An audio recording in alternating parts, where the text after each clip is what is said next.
ॐ वक्रतुंड महाकाय कोटिसूर्यसमप्रभ निर्विघ्नं कुरु मे देव सर्वकार्येषु सर्वदा। प्रातः स्मरामि भवभीतिमहार्तिनाशम् नारायणं गरुडवाहनं एयम्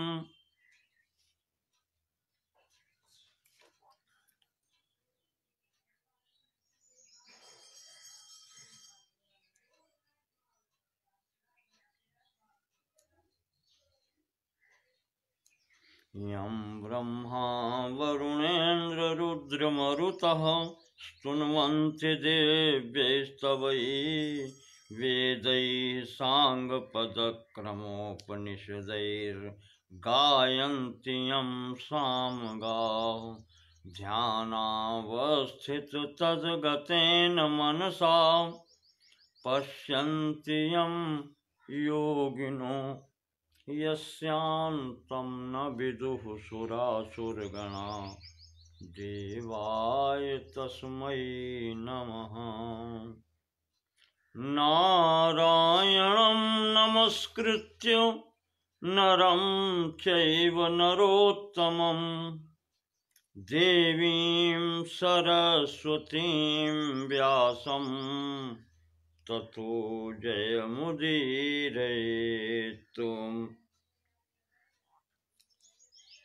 ॐ नमो भगवते वासुदेवाय। ॐ नमो भगवते वासुदेवाय। महाभारत के शांति पर्व के अग्रिम प्रसंग के रूप में अध्याय 174 चतुःसप्तत्यधिकशततमों से अब मोक्ष धर्म का प्रारंभ होता है। यहां तक तो सांसारिक बातें रहीं 173वें अध्याय तक। अब आगे विचार किया जाएगा कि मानव का ये मानव शरीर पाकर के कल्याण किस प्रकार से हो, हम मोक्ष की तरफ या परमात्मा की तरफ कैसे चलें, उस पर विचार किया जाएगा और वो यहां से प्रारंभ होता है। तो इस प्रसंग में राजा युधिष्ठिर ने पितामह भीष्म से कहा कि पितामह,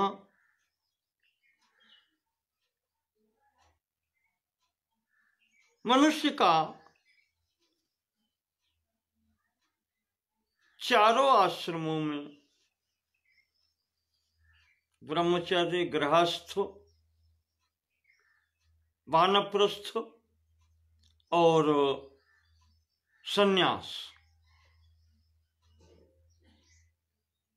इनको ग्रहण करने का आशय क्या है, क्यों ऐसा होता है?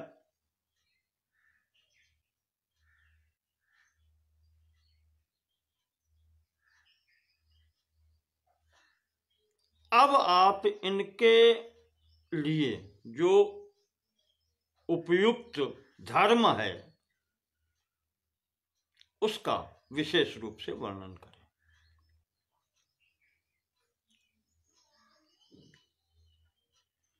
धर्मा पितामहेनोक्ता राजधर्माश्रिता शुभा।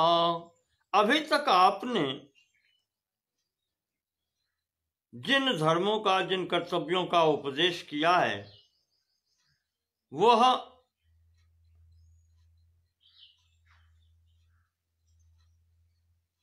राज धर्म कहे जाते हैं, यानी राजा को क्या करना चाहिए। अब आप मानव मात्र के कल्याण के लिए धर्माश्रममिमहां श्रेष्ठम धर्माश्रमिणां श्रेष्ठम वक्तुमर्हसि पार्थिव। अब आश्रम धर्मों का पालन करने वाले व्यक्तियों के लिए कल्याण का मार्ग क्या है, श्रेष्ठ क्या है, उसका वर्णन करें आप। तो भीष्म जी कहते हैं कि सर्वत्र विहितो धर्मः स्वर्गीयः सत्यफलं तपः बहुद्वारस्य धर्मस्य नेहास्ति विफला क्रिया।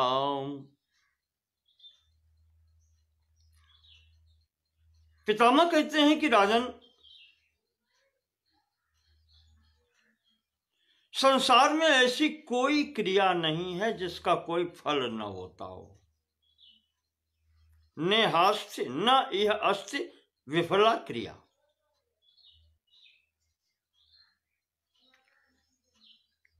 इसलिए सर्वत्र विहितो धर्मः,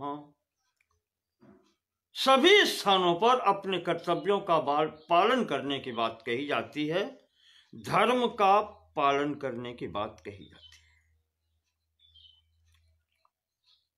स्वर्गीयः सत्यफलं तपः, और तपस्या का भी उल्लेख मिलता है जिससे स्वर्ग और मोक्ष सभी की प्राप्ति होती है।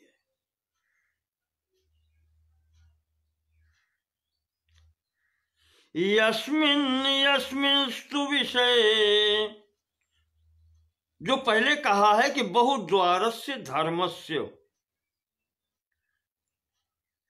धर्म के बहुत से द्वार हैं,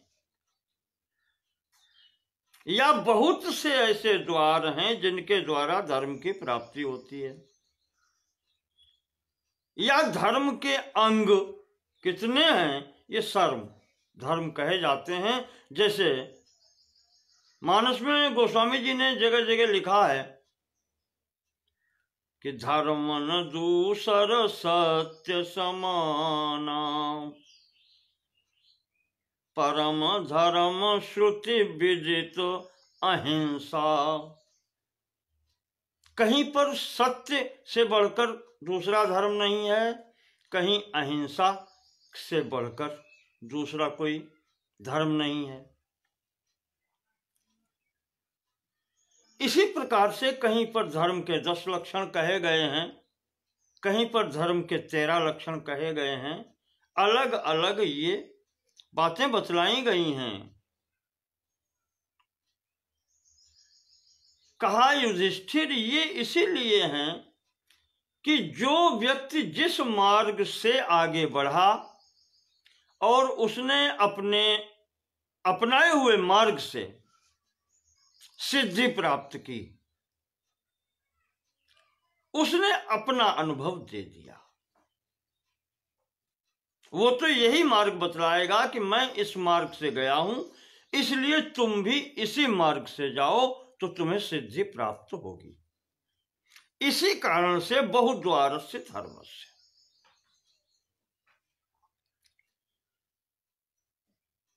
ये कहा गया है। वही भीष्म जी कह रहे हैं कि यस्मिन् यस्मिंस्तु विषये यो यो याति विनिश्चयम्, जो व्यक्ति जिस दरवाजे से गया है, जिस मार्ग को अपना करके आगे चला है और अपने अभीष्ट सिद्धि प्राप्त की है जिसने, स तमेवाभिजानाति नान्यम भरत सत्तम, वो अपने उसी मार्ग को जानता है, वो दूसरी तरफ नहीं देखता है। उसे जिस मार्ग से सिद्धि मिल गई है उसने उसी की बात की है। यथा यथा ही पर्येत लोकतंत्रम सारवत। संसार में जैसे जैसे व्यक्ति आगे बढ़ता है इस मार्ग की ओर,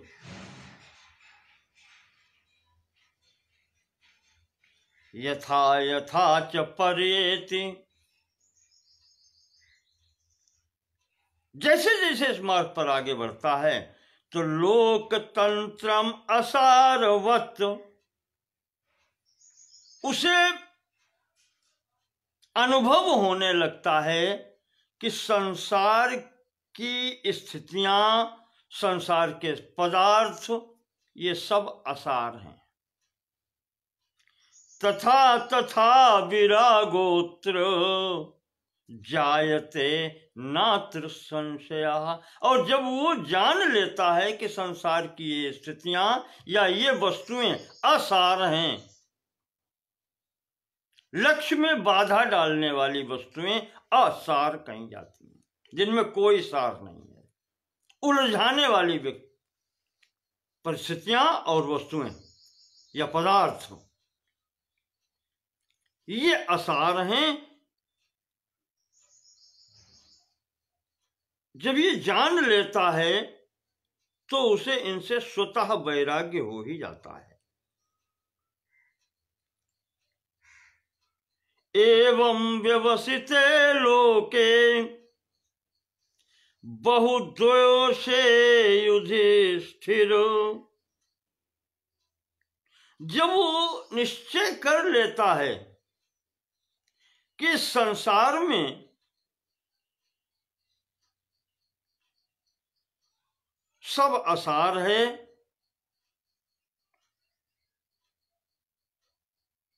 दोष ही दोष भरा पड़ा है, बहुत दोष है लोके। लोक जो है, संसार जो है, बहुत दोषों से युक्त है। तो आत्ममोक्ष निमित्तम वही यतेत मतिमान रहा, तब वो अपने मोक्ष की कामना लेकर के आगे बढ़ता है कि यहां आने जाने से छुटकारा मिल जाए। जब यहां सुख है ही नहीं, दुख ही दुख है, दोष ही दोष हैं, संसार में कोई भी सार वस्तु है ही नहीं, तो वो प्रयत्न करने लगता है कि यहां से छुटकारा मिले। जैसे आपने देखा होगा, एक पशु भी, साधारण कह लें तो जैसे आज की स्थिति में लोग कुत्ता बांध के रखते हैं, कुत्ता जब जंजीर से बंधा हुआ, कितना भी आप उसको सुखपूर्वक रखिए, फिर भी वो उस जंजीर को काटने का या जंजीर से छूटने का प्रयास करता है। क्यों? इसलिए कि बंधन में सुख नहीं है। सुख है तो छूटने में है, स्वतंत्र होने में है।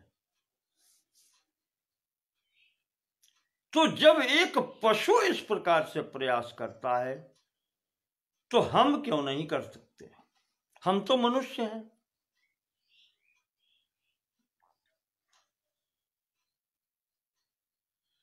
इस प्रकार से भीष्म जी ने कहा तो युधिष्ठिर पूछते हैं कि महाराज, सबसे पहले तो स्थिति ये आती है, नष्टे धने वा दारे वा पुत्रे पितरे वा मृते। संसार में धन के नष्ट हो जाने पर,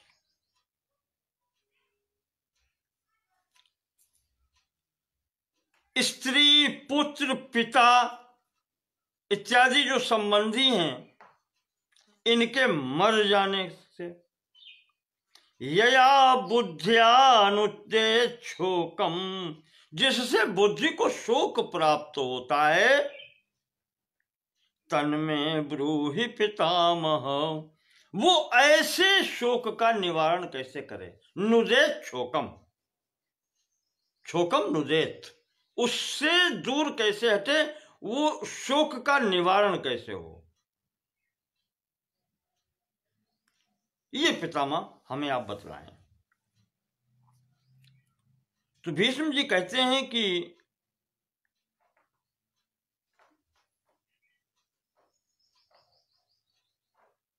युधिष्ठिर इतना सब कुछ होने के बाद में, जिसका धन नष्ट हो जाए, पिता नष्ट खत्म हो गए, पत्नी खत्म, पुत्र समाप्त, ये स्थितियां जब हो जाएं, तो तब तो व्यक्ति की समझ में आ जाना चाहिए कि ये संसार कैसा है। तब तो उसको इतना समझ में आ ही जाना चाहिए कि ये संसार कैसा है। यहां तो सुख नाम की वस्तु ही नहीं है, यहां तो दुख ही दुख भरा है। और यदि ऐसे में भी समझ में ना आए तो ये तो फिर अब उसकी बुद्धिमत्ता क्या है, परमात्मा ने जो बुद्धि दी है उसका उपयोग क्या है। जिसके सामने ये स्थिति जो तुमने बताई हैं, धन स्त्री पुत्र पिता आदि बांधव सब नष्ट हो जाएं और फिर भी उसको बुद्धि ना आए, तब तो उसको समझ में आ ही जाना चाहिए कि संसार में कुछ है नहीं, दुखालयम अशाश्वतम, ये दुखालय है।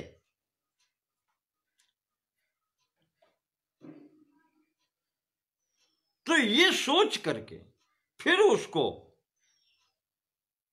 इनके प्रति सोचना समाप्त कर देना चाहिए, यह शोक करना खत्म कर देना चाहिए।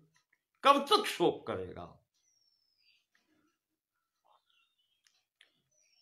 अत्राप्युदाहरन्तीममितिहासं पुरातनम, इस विषय में मैं आपको एक इतिहास सुना रहा हूं, पुरातन उदाहरण दे रहा हूं।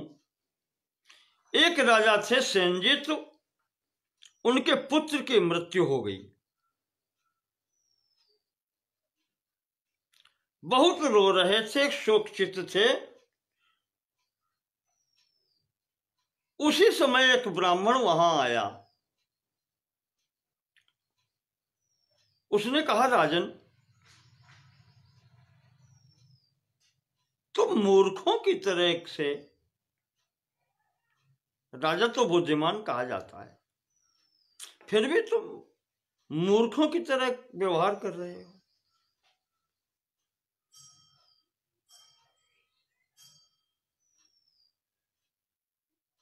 इस व्यवहार से ये लगता है कि शोक तो तुम्हारे लिए करना चाहिए, तुम शोचनीय हो।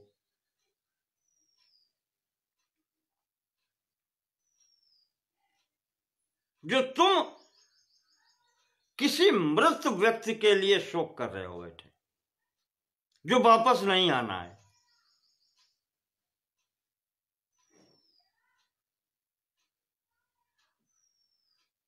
यदा त्वामपि शोचन्तः शोच्या यास्यन्ति ताम गतिम, क्या तुम जानते नहीं हो जैसे तुम आज इस पुत्र के लिए शोक कर रहे हो, इसी प्रकार से ये दुनिया के लोग किसी दिन तुम्हारे लिए शोक करेंगे। ये पता है, ध्यान है तुमको।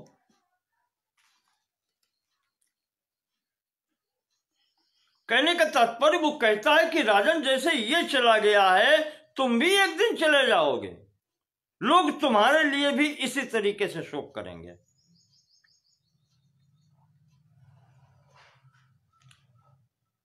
और अधिक क्या कहें, सेनजित राजा,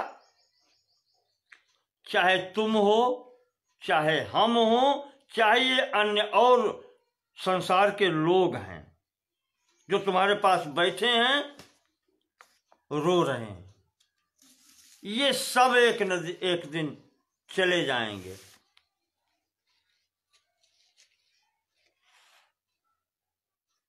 कहाँ जाएंगे? सर्वे तत्र गमिष्यामो यत एवागता वयम, यत एव आगता वयम, जहां से हम लोग आए हैं वहां ही वापस चले जाएंगे। क्या से निकला? जब हम जिस घर से आए हैं वहीं वापस चले जाएंगे तो उसमें रोने की क्या बात है? हम कहीं बाहर गए हों घर से निकल के प्रातःकाल, और सायंकाल अगर इसी घर में वापस आ गए तो इसमें रोना धोना किस बात का?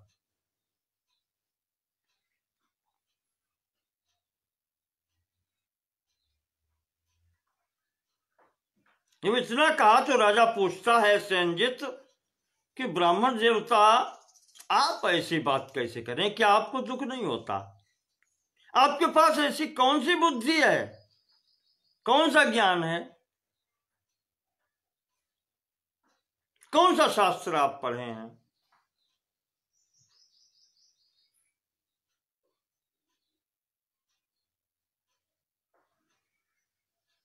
मुझे तो अभी तक कोई ऐसा व्यक्ति नहीं मिला संसार में जिस पर किसी सुख या दुख का प्रभाव न पड़ता हो।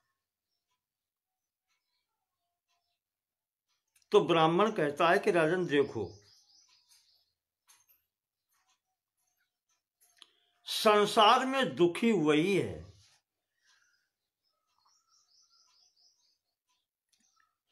जो यहां के कर्मों में आसक्त है। कर्म तो सभी कर रहे हैं, कर्म तो सभी कर रहे हैं, पर जो उन कर्मों में आसक्त हो जाता है, लिप्त हो जाता है, दुखी वही होता है।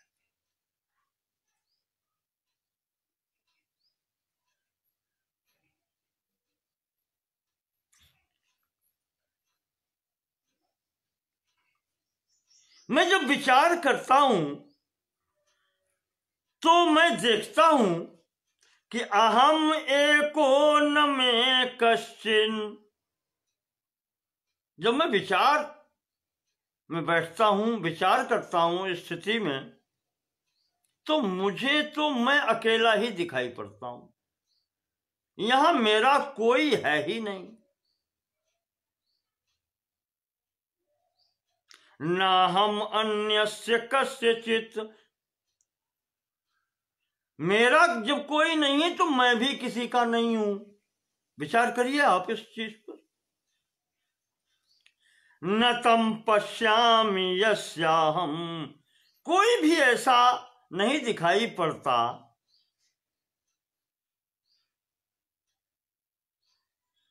मैं जिसका ये कहूं कि मैं इसका हूं, मैं इस अगले का हूं।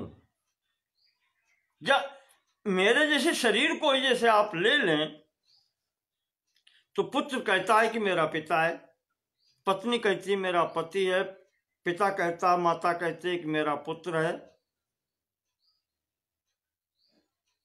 इस संसार के संबंधियों की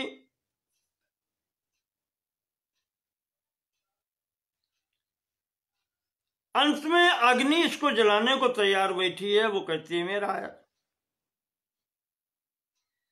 मांसाहारी पशु पक्षी देखते हैं, वो कहते हैं मेरा आहार है। तो मैं किसका हूं?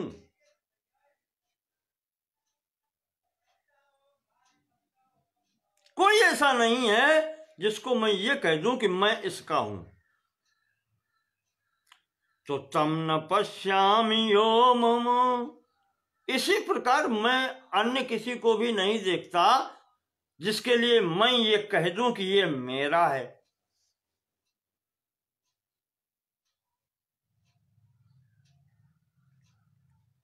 अरे अधिक क्या कहूं कि आत्मा पिचायम न मम, ये मेरा शरीर जो है ये भी तो मुझे अपना नहीं लगता।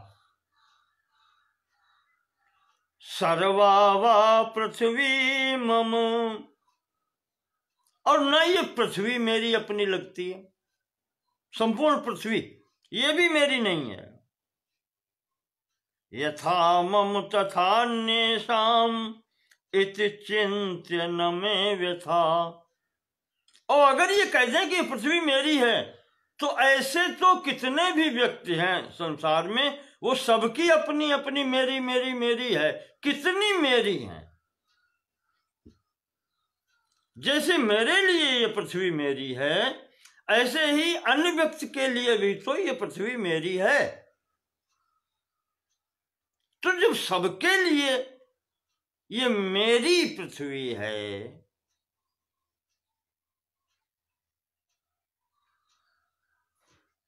तो विचार जब करता हूं इसका, जब प्रत्येक व्यक्ति कहे मेरी,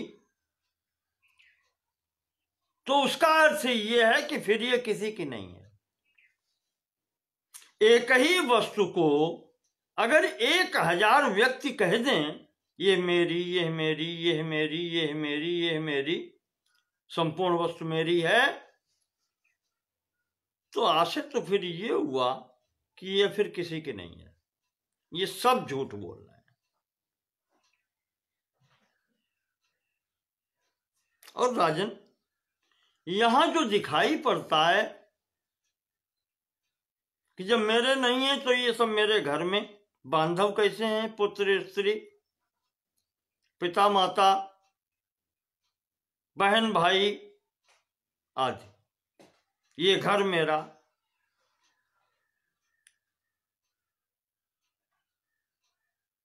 तो जड़ वस्तुओं को अगर छोड़ भी दो, यथा काष्ठम च काष्ठम च समेयाताम महोदधौ, जैसे संपूर्ण बड़े से महासागर में दो काष्ठ यानी दो लकड़ियां बहते हुए आपस में मिल जाती हैं, पास पास आ जाती हैं।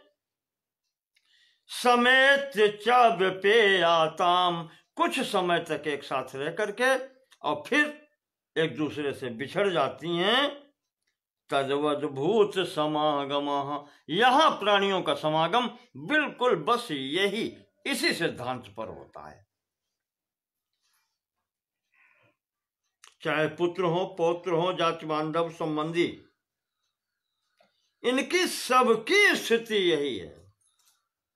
तो इनसे विशेष प्रेम नहीं करना चाहिए, आसक्ति नहीं बनानी चाहिए, क्योंकि इनसे सबसे किसी न किसी दिन अलग होना ही है। कोई भी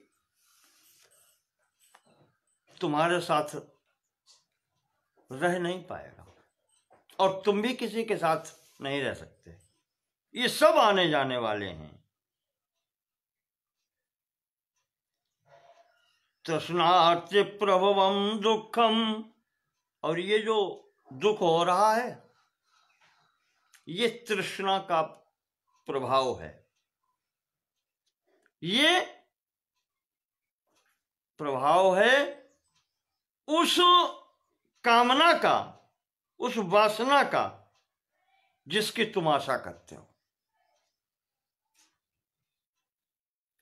उस लोभ का जिसकी तुम आशा करते हो। और यही संपूर्ण दुखों का कारण है, तृष्णा। और इसी से दुख प्राप्त होता है। और राजन,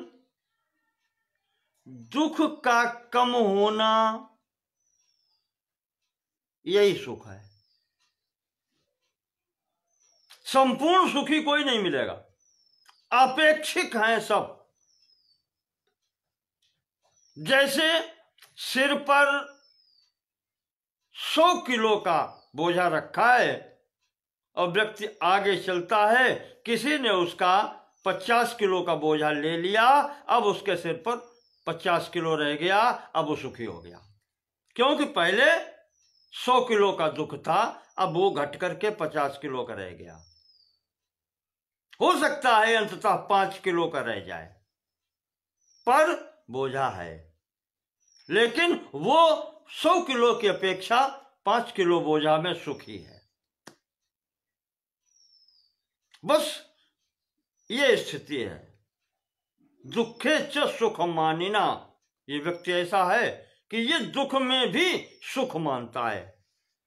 समाप्त नहीं हुआ है, बोझा शून्य नहीं हुआ है, पर 100 से घट करके 5 रह गया है, उतने में ये सुखी है।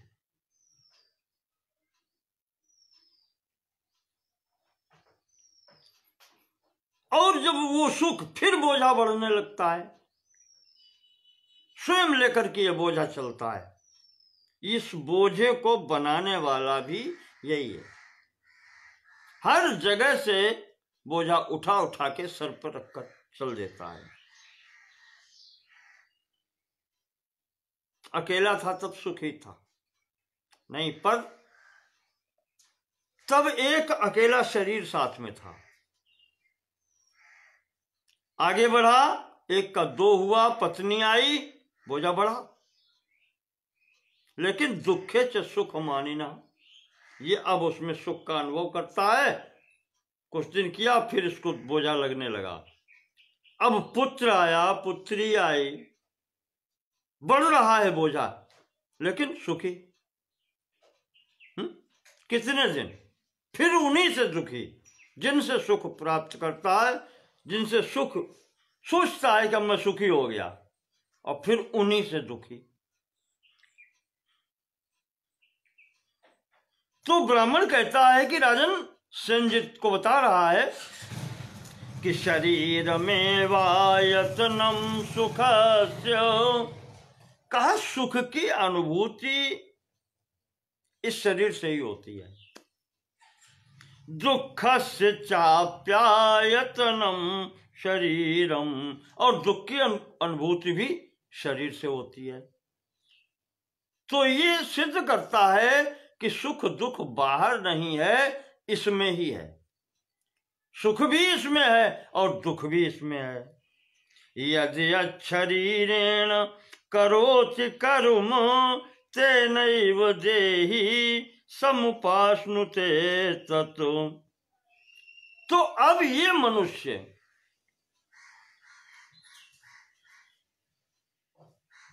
इस शरीर से जो जो कर्म करता है, उसी के अनुसार वो सुखी और दुखी होता रहता है। तो शरीर से, कर्म से वो दुखी रहता है। जीवितम च शरीरेण जात्यैव सह जायते। जीवन क्या है? जीवन शरीर के साथ में प्रारंभ होता है, तभी तो जीवन कहा जाता है। उसके पहले कौन जाता है या कौन कहां मिलता है, किसको क्या पता है। जात्यैव सह जायते, जाति का मतलब मनुष्य जाति, पशु जाति, वृक्ष, कोई भी ले लो आप। शरीर जो भी है, शरीर के साथ में ही जीवन प्रारंभ होता है और शरीर के साथ में ही जीवन समाप्त हो जाता है। और इस मध्य में, शरीर प्राप्ति और शरीर विनाश के मध्य में,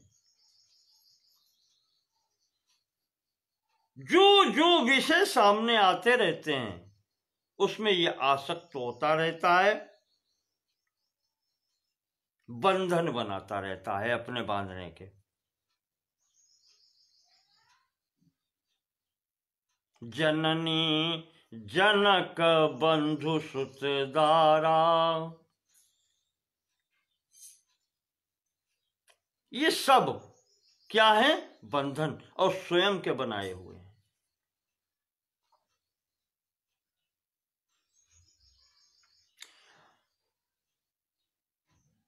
तनु धनु धाम सुहृद परिवारा, और समय पर आकर के इकट्ठे हो गए, जगह जगह की लकड़ियां आकर के इकट्ठी हुई, कुछ देर वहीं, और फिर ये अपने अपने मार्ग से चली जाती हैं, बह जाती हैं, काल के अनुसार या समुद्र में मिलने से समुद्र के जल के अनुसार बह जाती हैं। तब वो फिर दुखी होता है।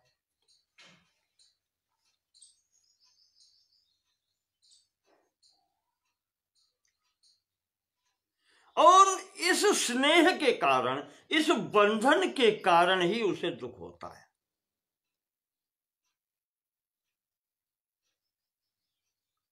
इसी परिवार के लिए, इसी बंधन के कारण वो जाने कितने पाप कर्म करता है। पाप कर्म स्वयं करता है, और वो जब संबंधी इधर उधर चले जाते हैं तो जो वो कर्म कर चुका है इनके सबके लिए, उसका फल भी उसको अकेले को भोगना पड़ता है।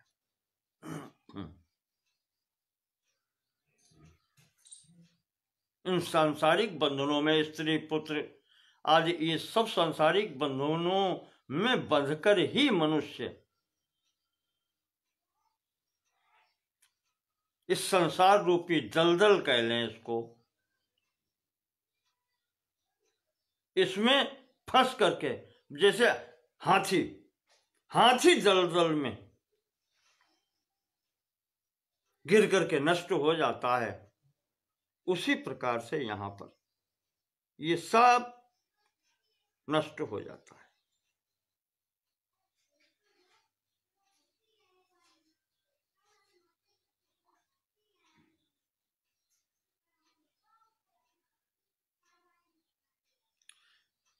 अच्छा, अब ये सब एकत्र क्यों होते हैं? कहा राजन सेनजित, ये इकट्ठे भी कर्मवश ही होते हैं, बिना किसी स्वार्थ के, बिना किसी कारण के कोई कार्य नहीं होता। परिवार के जितने भी ये बांधव सुहृद और ये सब एकत्र होते हैं, ये सब पूर्व कर्मों के अनुसार ही इनका कुछ लेन देन बाकी होता है, इस कारण से ये सब इकट्ठे होते हैं। और ऐसी स्थिति में इसे आप प्रारब्ध कह सकते हैं। प्रारब्धवश ये भूत समुदाय, ये प्राणी समुदाय एक साथ इकट्ठा होता है, और उतने दिनों तक एकत्र रहता है जब तक अपने प्रारब्ध का प्रत्येक व्यक्ति उस समुदाय के अंतर्गत भोग नहीं कर लेता, आदान प्रदान नहीं कर लेता, तब तक ये इकट्ठे रहते हैं।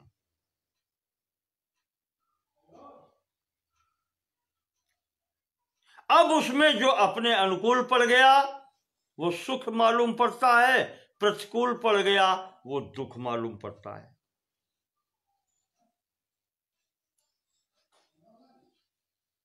नालम सुखाय सुहृदो, इसलिए राजन कहते हैं कि कितने भी सुहृद क्यों न हो, ये सुख देने में समर्थ नहीं है। आप देख रहे हैं यहां पर पूरा भरा पूरा परिवार है, सब कुछ है भगवान की कृपा से, पर फिर भी व्यक्ति दुखी है। तो ब्राह्मण कहता है कि राजन संसार भर के लोग मिल जाएं, एक अकेले व्यक्ति को सुखी नहीं कर सकते। नालम दुखाय शत्रुवाह, संसार के जितने भी शत्रु हैं वो सब इकट्ठे होकर के चाहें तो एक व्यक्ति को दुखी नहीं कर सकते, उनमें शक्ति नहीं है। न च प्रज्ञालमर्थानाम। और संसार भर की, सृष्टि भर की पूरी बुद्धि एक व्यक्ति को मिल जाए तो वो बुद्धि उसको अर्थ की देने वाली नहीं हो सकती। धन देने वाली कह लें या प्रयोजन सिद्धि की बात कह लें, कामना पूर्ति की बात कह लें, नहीं कर सकती।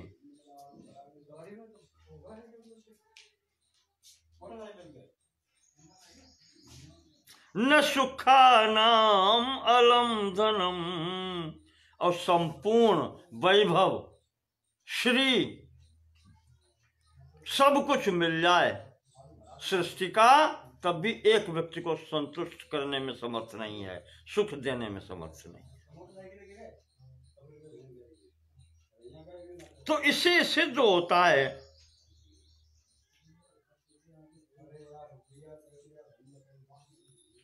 कि लोक पर्याय वृत्तांतम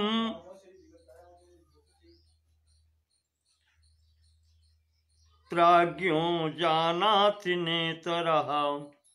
ये सब चीजें जब अनुभव करो जो मैंने बताई हैं, इतना नहीं हो सकता, कोई सुख नहीं दे सकता, कोई दुख नहीं दे सकता, तो जो चिंतन करता है वास्तव में बुद्धिमान वही है जो ये सब बातें जान लेता है, न इतना और कोई बुद्धिमान नहीं है।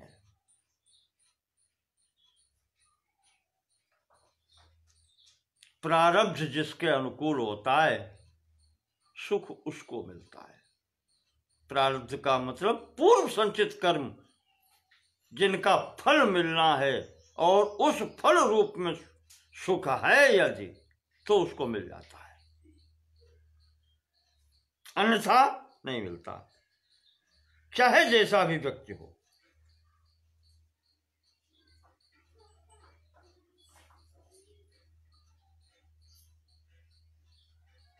ये च मूलतमा लोके ये च बुद्धे परम गता।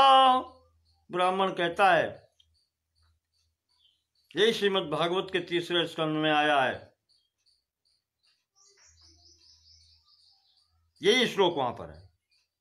ये च मूलतमा लोके ये च बुद्धे परम गता ते नराः सुख में धन्ते क्लिश्यन्त्यन्तरितो जनः।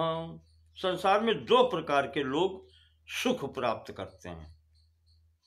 ये च मूढ़तमा लोके, जो अत्यंत मूढ़ है, मूर्ख है, आप मूर्ख लगा लीजिए, मूढ़, मोहित चित्त तो बात की अलग है, उसमें आया है बालो जड़ो, श्रीमद् भागवत में भी आया है, जो बालक है यानी अबोध है, जिसको ज्ञान ही नहीं है, जड़ है, मूर्ख है। कहा कि या तो वो सुख भोगता है, उसे चिंता ही नहीं है, कुछ सोचना ही नहीं है, वो सुखी रहता है। ये च बुद्धे परम गतः, और अथवा जिनकी गति बुद्धि से भी परे तक चली गई है, यानी आत्मा तक पहुंचे हुए हैं, आत्मा राम मुनिया अपनी आत्मा में ही रमण करते हैं, जो बुद्धे परम,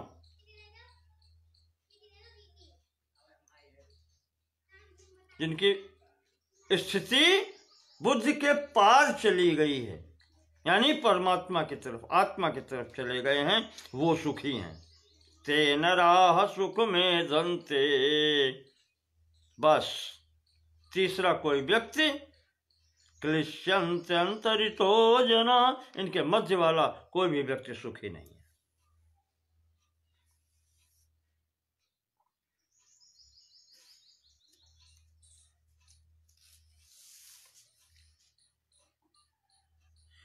तो सुखम वा यदि वा दुखम, प्रियम वा यदि वा प्रियम, प्राप्तम प्राप्तम उपासीत हृदयेनापराजिता। बुद्धिमान व्यक्ति वो व्यक्ति है जो सुख आ जाए सामने तो सुख को उसी भाव से भोग लेता है, दुख आ जाए दुख को भी उसी भाव से भोग लेता है जिस भाव से सुख का भोग किया था। हृदयेन अपराजित, वो किसी वस्तु को अपने चिंतन में नहीं रखता,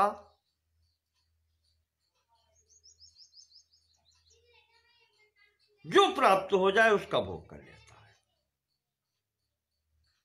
हृदय से अपराजित रहता है। ये पराजित होना है कि थोड़ा कोई कह दे तो क्रोध आ जाए, थोड़ी तारीफ व्यक्ति कर दे तो फूल जाए। इन दोनों स्थितियों में आपका चित्त या मन या बुद्धि पर प्रभाव पड़ गया तो हृदय अपराजित नहीं रहा, हृदय पराजित हो गया। जब किसी वस्तु का कोई प्रभाव न पड़े आपके ऊपर, चित्त पर, तब हृदय अपराजित होता है। संसार में हजारों शोक के स्थान प्रतिदिन आते हैं, ऐसे ही सुख के भी स्थान आते हैं। तो सुखी दुखी जो होता रहता है उसे मूर्ख ही कहेंगे, ज्ञानी नहीं कह सकते।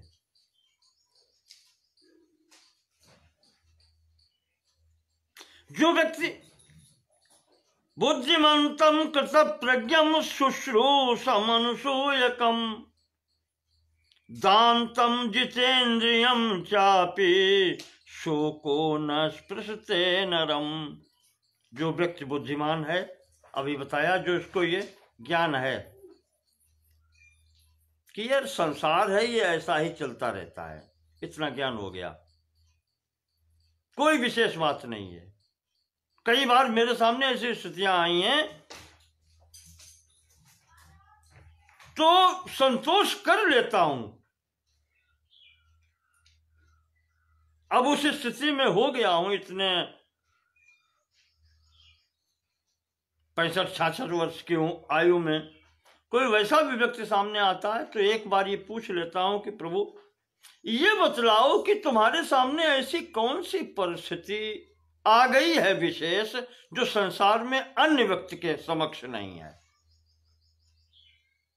कोई भी स्थिति हो, चलो यही लेते हैं, पुत्र मर गया, स्त्री मर गई, क्या अन्य स्थान पर यह नहीं होता? अन्य व्यक्ति के सामने ये परिस्थिति नहीं आती जो क्या केवल आपके ही समक्ष ये स्थिति आई है?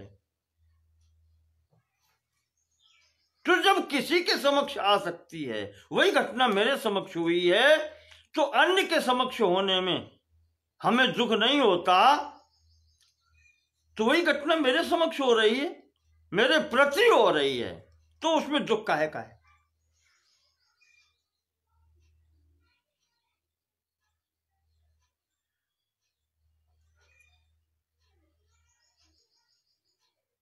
तो बुद्धिमंतम, जो बुद्धिमान है, कृत प्रज्ञम, जिसके पास प्रज्ञा है, प्रज्ञा भी बुद्धि को कहते हैं, और वो बुद्धि भी यही बताती है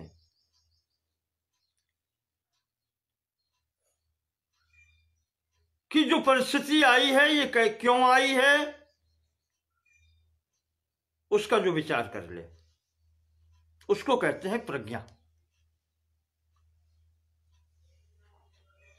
शुश्रूषम अनुसूयकम, शुश्रूषम जिसने अच्छी तरीके से सुना है। सुना क्या है? अच्छी बातें, शास्त्र,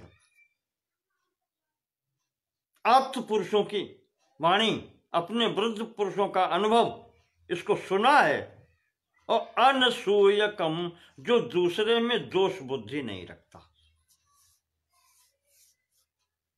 बुद्धिमान व्यक्ति वो है जो दूसरे में दोष न ढूंढे, दोष न देखे। फिर क्या देखे? जड़ चेतन गुण दोषमय विश्व कीन करतार। संपूर्ण सृष्टि जो चेतन जो है वो गुण दोषमय है,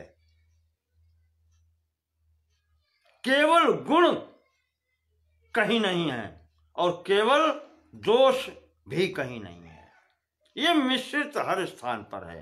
तो गुण यह उभय न देखी हैं, देखिए सो अविवेक। तो कहा अज्ञान वो है जिसको गुण और दोष दोनों दिखाई पड़ते हैं। तो अच्छा तो ये है कि दोनों न देखे, पर चलो संसार में दिखलाई पड़ते हैं। तो कहा कि जहां दोष होते हैं कोई न कोई गुण तो होता ही है। तो बुद्धिमान वो है, प्रज्ञावान वो है,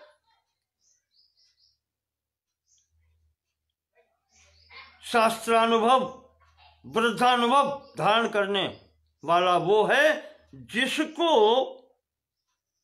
गुण दिखाई पड़े, अवगुण न दिखलाई पड़े सामने वाले। दोषों पर विचार न करे, इसमें क्या गुण है वो ग्रहण कर ले। जैसे श्रीमद् भागवत में अवधूत जी ने 24 गुरु बताए हैं, सब प्राणी हैं उसमें,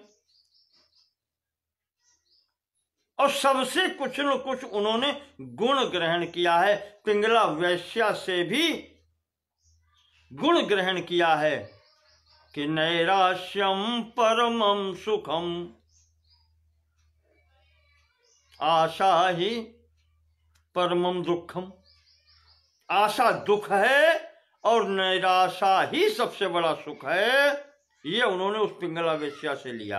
अब वेश्या में कितने दुर्गुण होते हैं उसका कोई विचार नहीं है, करना भी नहीं चाहिए। यही पर यह ब्राह्मण कह रहा है कि किसी के दोष मत देखो, देखना है तो गुण देखो। दांतम जितेंद्रियम,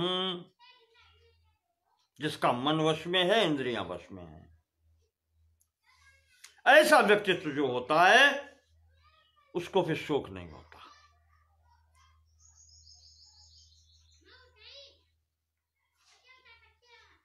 और सिद्धांत ये है राजन कि जिस कारण से शोक हो रहा है उस कारण को ही छोड़ दो, फिर उसके पीछे क्यों पड़े। जानते हैं कि ये कष्ट देने वाला है, ये दुख देने वाला है, और फिर भी उसके पीछे पड़े हैं। धन कमा रहे हैं, जानते हैं कि एक दिन समाप्त होगा, तो क्यों पीछे पड़े हो।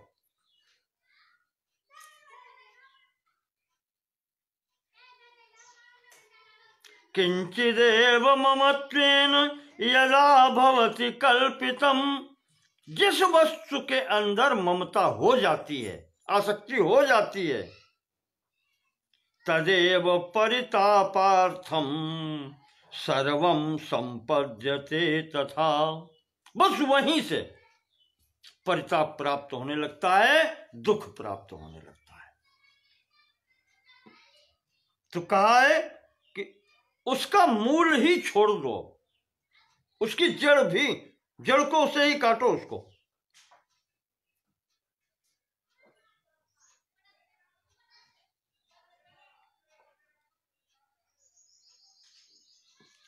क्योंकि मनुष्य जैसा कर्म करेगा फल तो उसका भोग, पहले ही कह दिया है, नेहास्त विफला क्रिया। यहां कोई भी क्रिया बिना फल के नहीं रहती। तो ऐसे कर्म मत करो जिनसे वो क्रिया तुम्हारे ऊपर प्रभावी हो। फल तो उसे भोगना ही पड़ता है, और फल उसी के अनुसार आता है जैसी क्रिया है। ममत्व वाली क्रिया अगर है तो दुख आना ही आना है।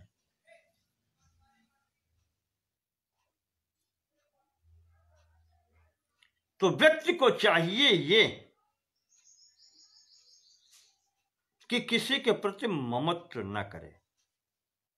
इसी विषय में वो ब्राह्मण कहता है, पिंगला वाला, वही प्रसंग मैंने अभी नाम लिया, कहा वो पिंगला, उसने अपना अनुभव दिया है कि नैराश्यम परमम सुखम, वो ग्रहण करो। आशा किसी से मत रखो संसार में। इस प्रकार से ब्राह्मण ने जब उपदेश दिया तब राजा सेनजीत को शांति मिली, स्थिर हो गए, शोक उनका छूट गया।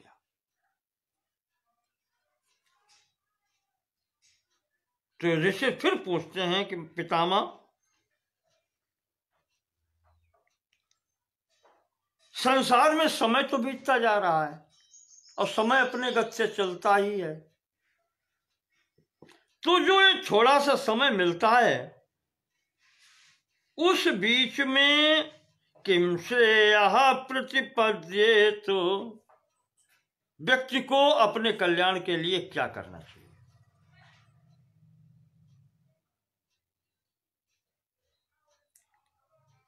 भीष्म पितामह कहते हैं कि राजन युधिष्ठिर, इस विषय में ही एक पुराना इतिहास तुम्हें सुनाते हैं।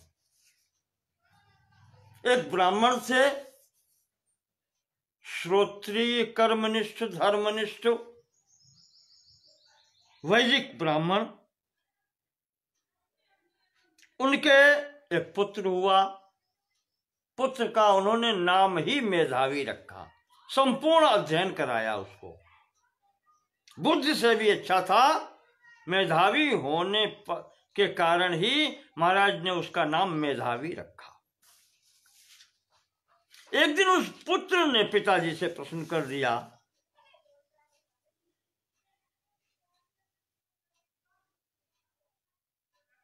जो तुमने प्रश्न किया है कि समय की गति बहुत तेज है, काल की गति तीव्र है, ये तो भागता रहता है, चल रहा है,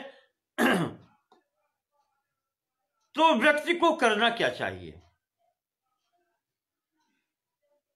तो पिताजी ने समझाया कि वेदान अधीत ब्रह्मचर्येण पुत्र पुत्रानिच्छेत् पावनार्थम पितृणाम।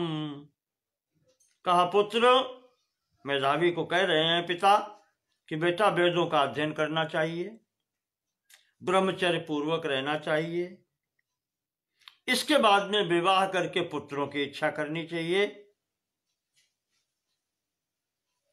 पितरों की तृप्ति के लिए, सद्गति के लिए। अग्नि नाधाय विधिवत चेष्ट यज्ञो, विधि पूर्वक अग्नि की स्थापना करके यज्ञ करनी चाहिए। और अंत में वनम प्रवेशाथ मुनिर्बुभूषेत, अंत में सब त्याग करके वन को चला जाना चाहिए, संन्यास ले। तो पुत्र कहता है पिताजी, संसार में आयु बीत रही है और आप इतना लंबा कार्यक्रम बता रहे हैं, पता नहीं किस मोड़ पर मृत्यु से भेंट हो जाए, ये किसको पता है। आप कहते हैं इतना करो, वैदिक अध्ययन करो, ब्रह्मचर्य पालन करो, फिर क्या निश्चित है कि समय मुझे इतना 100 वर्ष या 200 वर्ष का मिल गया है। ये तो निश्चित नहीं है, ना जाने किस मोड़ पर मृत्यु से ही भेंट हो जाए।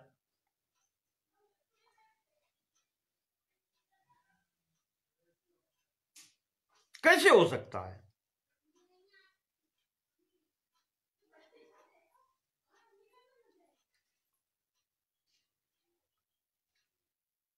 तो पिता कहते हैं कि फिर बेटा और क्या करना चाहिए, मैंने तो यही सीखा है, वही मैंने तुम्हें सिखाया है। तो पुत्र कहता है कि पिताजी, मेधावी जो पुत्र है वो कहता है पिताजी, देखो संसार में प्रत्येक प्राणी जब आता है, जन्म लेता है, उत्पन्न होता है, तो 2 शत्रु जन्म से ही उसके पीछे लग जाते हैं, जरा और मृत्यु।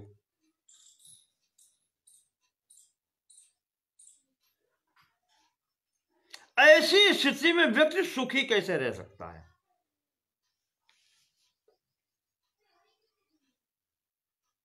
जैसे भेड़ों के झुंड में भेड़िया किसी भी समय आकर के भेड़ को उठा ले जाता है, पता नहीं लगता किसको उठा ले जाएगा। ठीक इसी प्रकार मौत आती है, लेके चल देती है, चाहे उसने कार्य कर पाया हो न कर पाया हो, कभी पूछती नहीं है।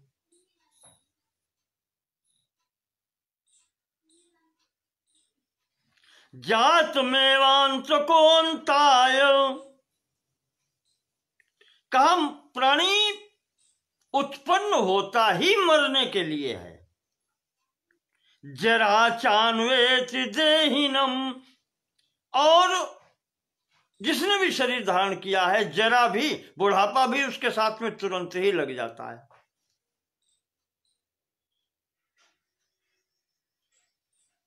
अनुशक्ता द्वे नैते भावास्थावर जंगमा, कहा ये दोनों उसके पीछे ही लगे रहते हैं।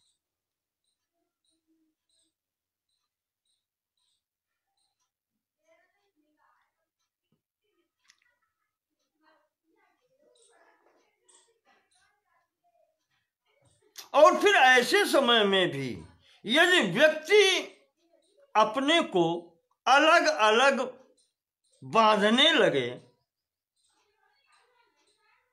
साथियों से बंधने लगे, आसपास के अन्य लोगों से, जीवों से, स्त्री पुत्र माता पिता आदि सुहृद संबंधी सबसे अलग अलग बंधने लगे, तो उसकी क्या गति होगी? वो सब पकड़ पकड़ कर इसको खींचेंगे कि नहीं खींचेंगे? उससे क्या सुख मिलना है? दुख ही मिलेगा। तो बुद्धिमान व्यक्ति वही है जो ये सब रस्सियां काट ले। सब कहे ममता ताग बटोरी, वो तागे जो कच्चे धागे से बांध रखा है सबसे, वो काट ले। मम पद मनहि बांध बर डोरी, उस संपूर्ण प्रेम को इकट्ठा कर ले, एक डोरी बना करके मन के द्वारा मेरे से ही बांध ले, परमात्मा ने कहा है। तो जो व्यक्ति इन सब धागों को तोड़ करके निकल जाता है, वही ज्ञानी है। इस सत्य का जो अनुभव कर लेता है, जो समझ लेता है, वो फिर यहां कहीं आसक्त नहीं होता, वो किसी को कष्ट नहीं देता। यस्मान्नो द्विजते लोकः,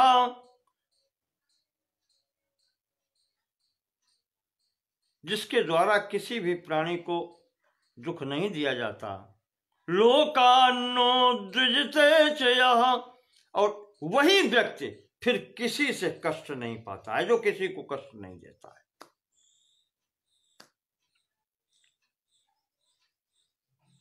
तो ऐसी स्थिति जिसको प्राप्त हो जाती है, इस सत्य पर जो दृढ़ हो जाता है, उसी को संसार में विजय मिलती है, और वही इसके बल से मृत्यु को भी जीत लेता है।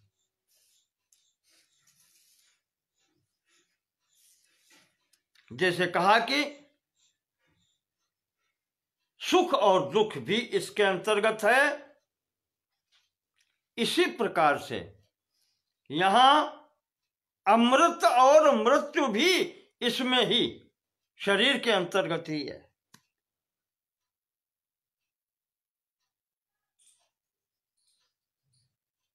मोह से मृत्यु की प्राप्ति, और उस सत्य जो ज्ञान रूपी सत्य है, उससे अमृत की प्राप्ति होती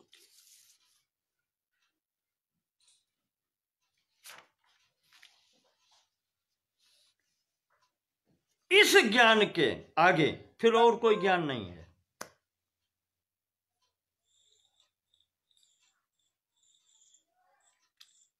किम ते धनैर बांधवैर्वापि किम ते किम ते दारैर ब्राह्मण यो मरेष्यसि। पुत्र कहता है पिताजी से कि यहाँ अपना कौन है। किम ते धनैर, उस धन से तुम्हें लाभ क्या है। बांधवैर वापि किम ते, और उन बांधवों से भी आपको क्या लाभ है। किम ते दारैर, उस पत्नी से भी क्या लाभ है। यो मरिष्यति, जो मरने वाले हैं।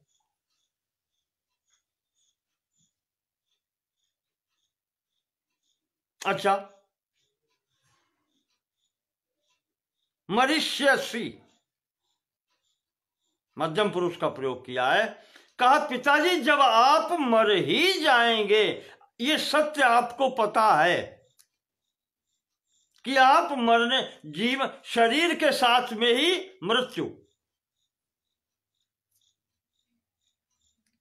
उत्पन्न होती है, पीछे लग जाती है। शरीरधारी को मरना ही है, ये सत्य है, ये पता है। तो धन का क्या करोगे, बंधुओं का क्या करोगे, पत्नी का क्या करोगे। आत्मान मनविच्छ गुहाम प्रविष्टम, आत्मा परमात्मा मनविच्छु, परमात्मा की खोज करो, आत्मा की ओर लौट चलो। गुहाम प्रविष्टम, वो भी इसके अंतर्गत ही है। गुहाम प्रविष्टम हृदय में है, हृदय रूपी गुफा में वो बैठा हुआ है।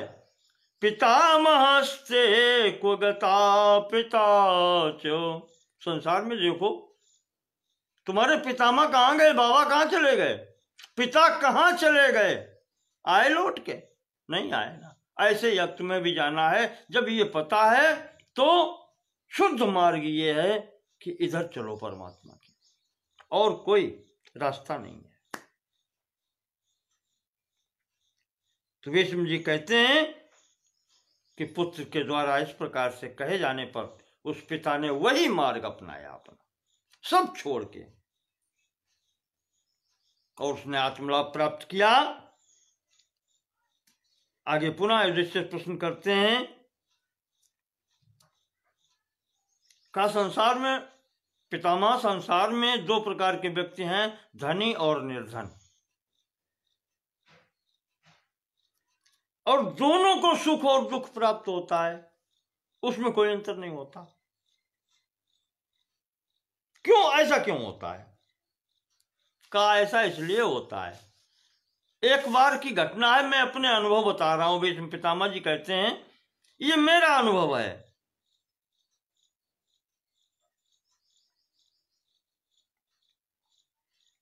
बहुत समय पहले की बात है, यहीं एक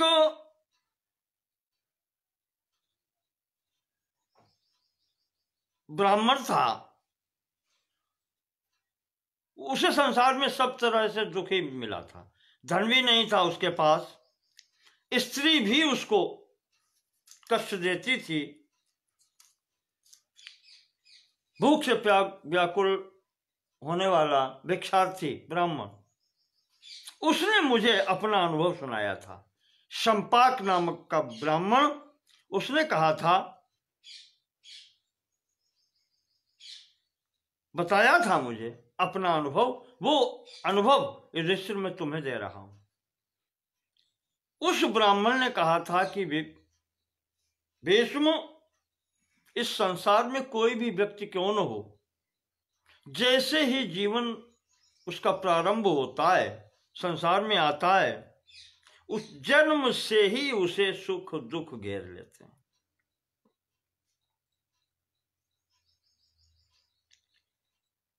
और विशेष बात भीष्म ये है कि अगर विधाता कृपा कर दे, उसको किसी एक मार्ग पर ही डाल दे, जीवन भर सुख ही देता रहे। विचार करना इस बात पर। भीष्म जी क्या कह रहे हैं? वो ब्राह्मण ने भीष्म जी को अपना अनुभव दिया है। कहा, भीष्म, यदि संसार में व्यक्ति को पूरा जीवन सुख ही मिलता रहे तो वो, इसका मतलब ये है कि वो सुख जानता ही नहीं है कि सुख क्या होता है।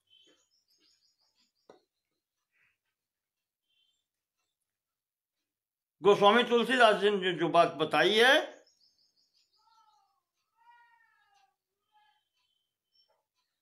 वृक्ष की छाया का सुख उसी को मिलता है जिसने धूप का सेवन किया है।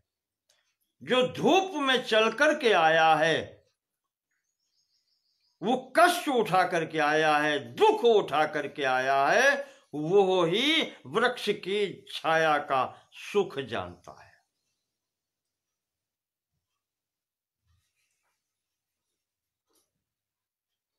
जिसने दुख नहीं उठाया वो सुख का प्रभाव नहीं जानता, सुख का अनुभव ही नहीं होता उसको।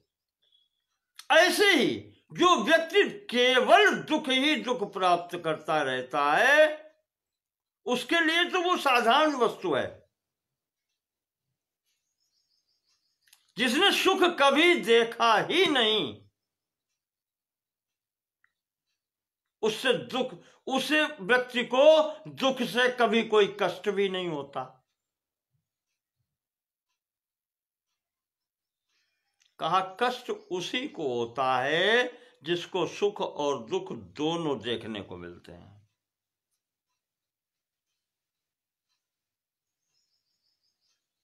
एक मार्ग पर चलने वाले को अनुभव नहीं होता।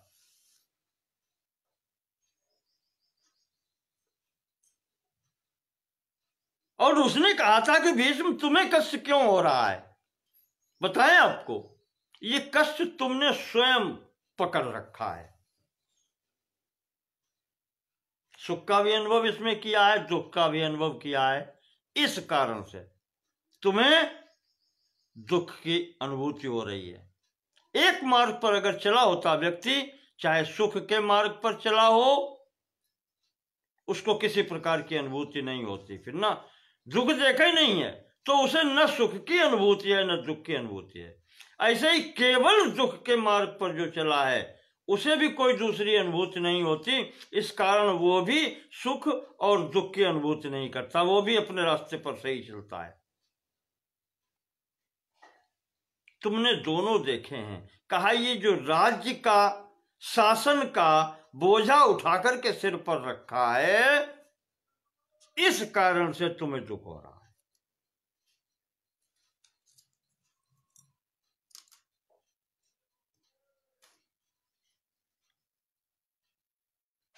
यहां पर ये स्वयं तुमने शासन का सिर पर रखा है, इस कारण से तुम्हें दुख हो रहा है। इसमें सुख भी आता है, दुख भी होता है, दोनों के पीछे तुम चल रहे हो। तो अब विचार करो कि इससे मुक्ति कैसे मिल सकती है। कहा, भीष्म, मुक्ति तभी मिल सकती है जब परित्याग कर दो उस वस्तु का। पहले जो कहा था कि जो वजह है, जो कारण है, उसका मूल से ही हटाओ। ये बोझा छोड़ दो, तुम्हें सुख की प्राप्ति हो जाएगी।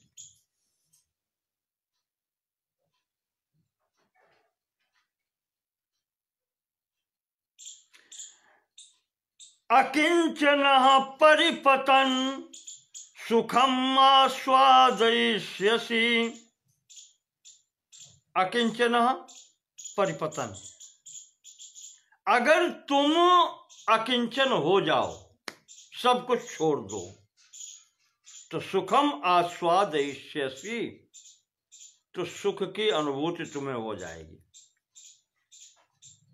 अकिंचनः सुखम शेते समुत्तिष्ठति चैव। अकिंचन व्यक्ति ही, सर्वत्यागी व्यक्ति ही सुख से सोता है और सुख से उठता है।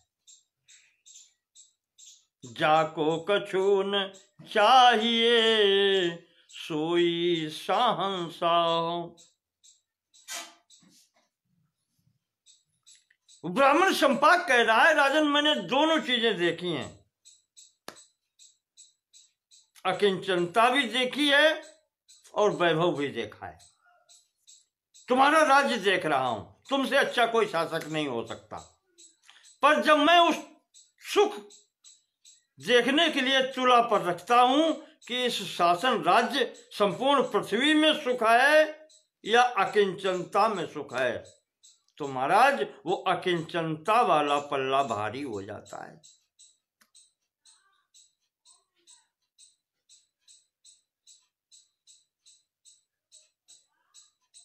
अत्यरिच्यत दारिद्र्यम राज्यादपि गुणाधिकम।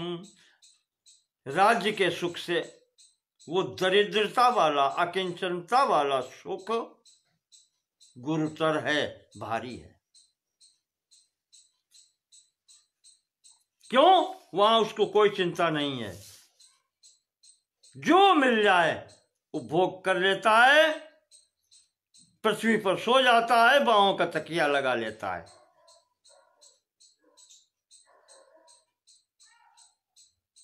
किसी से मतलब नहीं है। जबकि संसार में जो धनवान है, धनवान क्रोध लोभाभ्याम आविष्टो नष्ट चेतना। लो, क्रोध लोभ सबसे वो आविष्ट हो जाता है, धन का, धन वाला। नष्ट चेतना, उसकी चेतनता नष्ट हो जाती है, बुद्धि बेकार हो जाती है, विचार शक्ति। तिर्यक इच्छा, तिरछी नजर से हर व्यक्ति को देखता है।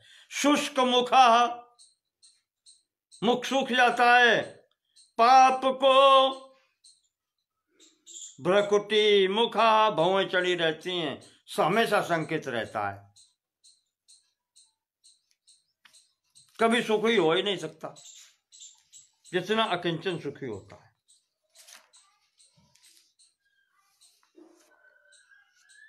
तो ना त्यक्त्वा सुखमाप्नोति, इसलिए राजन बिना त्याग किए हुए कोई सुखी नहीं हो सकता।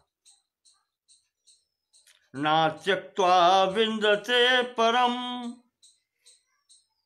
बिना वैरागी कोई परमात्मा को प्राप्त भी नहीं कर सकता, बिना छोड़े संसार को।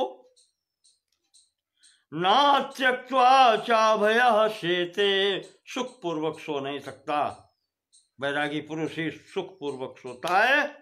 और त्यक्त्वा सर्वम सुखी भव, इसलिए महात्मन सब छोड़ के सुखी हो जाओ। भीष्म जी कहते हैं कि युधिष्ठिर, वो ब्राह्मण ने मुझे अपना अनुभव दिया था, आज मैं भी वही अनुभव कर रहा हूं।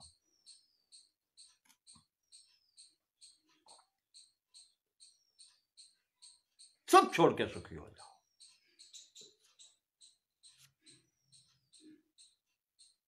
त्याग श्रेष्ठ है।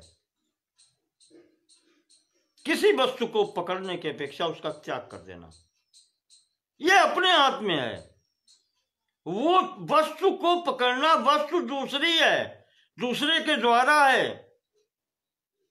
पर छोड़ना अपने हाथ में है कि मुझे नहीं चाहिए, मेरा इसके बिना भी कार्य चल जाएगा। इसलिए युधिष्ठिर, त्याग बहुत बड़ी वस्तु है। युधिष्ठिर जी पूछ रहे हैं कि पितामह, अगर संसार में कोई रहता है तो कामनाएं तो होंगी, धन की इच्छा भी होगी, तरह तरह के उपाय करके धन इकट्ठा करने की चेष्टा करता है, और फिर भी अगर धन न मिले तो करना क्या चाहिए उसको? कैसे सुखी हो सकता है? तो भीष्म जी कहते हैं कि सर्वसाम्यम अनायासम सत्यवाक्यम च भारत निर्वेदश्चा विजित्सा च यस्य स्यात् स सुखी नरः। इतने गुण जिसके 5 गुण बताए हैं, ये जिसके अंतर्गत होते हैं वो सुखी हो जाता है। कौन कौन? सर्व साम्यम, सबको समान दृष्टि से देखना, किसी का विशेष सम्मान नहीं और किसी का तिरस्कार नहीं।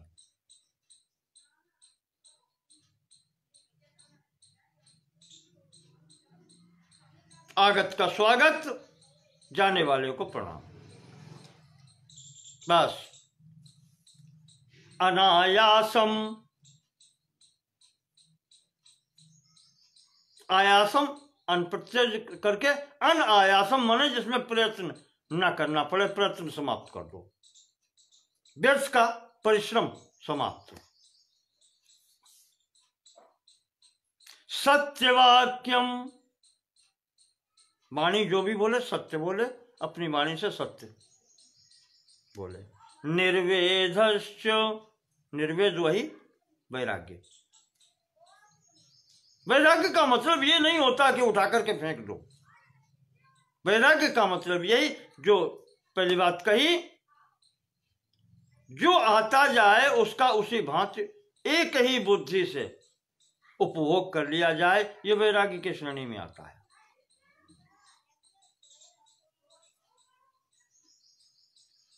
और विधित्सा च, 5वां गुण विधित्सा। विधित्सा कहते हैं किसी भी काम को करते हुए उसमें चिपक न जाओ, लिप्त न हो जाओ, आसक्त न हो जाओ। ये 5 गुण जिसके अंतर्गत हो, कहते हैं संसार में, वो मनुष्य सुखी हो जाता है। इस संबंध में एक इतिहास बताया। मंकी नाम के एक मुनि थे।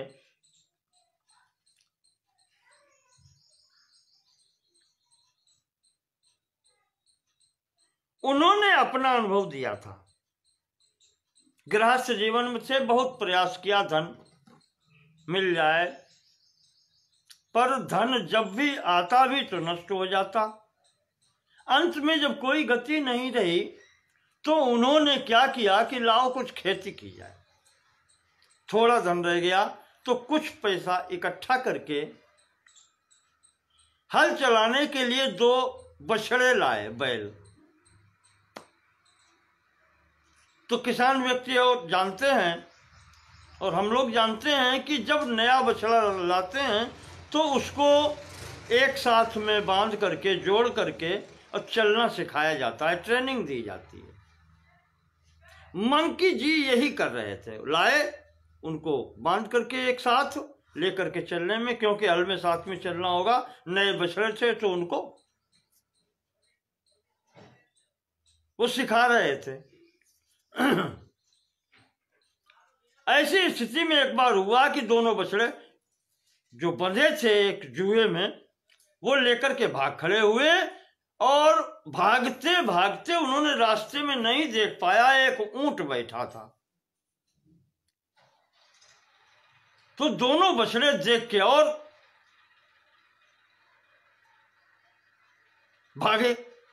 भागने पर हुआ ये कि जुआ जो था, जिसमें दोनों तरफ बछड़े बंधे थे, एक बछड़ा इधर हो गया, एक बछड़ा इधर हो गया, और ऊंट के पास से निकल पड़े तो बीच में ऊंट पड़ गया और ऊंट एकदम खड़ा हो गया। उठ करके भागते आए, वो भी जानवर बैठा था, वो समझ नहीं पाया और वो उठ के खड़ा हो गया। ऊंट के खड़े होने पर वो जुआ था उसके कंधे पर आ गया। ऊंट के कंधे पर बछड़े दोनों लटक गए और ऊंट भाग खड़ा हुआ। ऐसी स्थिति में युधिष्ठिर, वो दोनों बछड़े भी मारे गए। अब देखो, अब उसके पास क्या रहा। उसने उद्योग किया, अच्छा उद्योग किया, किसी प्रकार से हो, पर विधाता की इच्छा नहीं, प्रारब्ध में नहीं।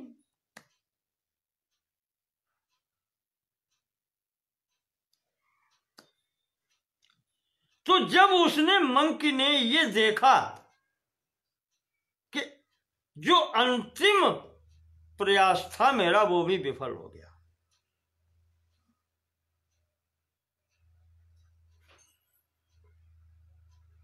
तो अब वो मन में सोचता है कि ये प्रारब्ध का खेल है, धन प्राप्त होना न होना ये सब प्रारब्ध का खेल है।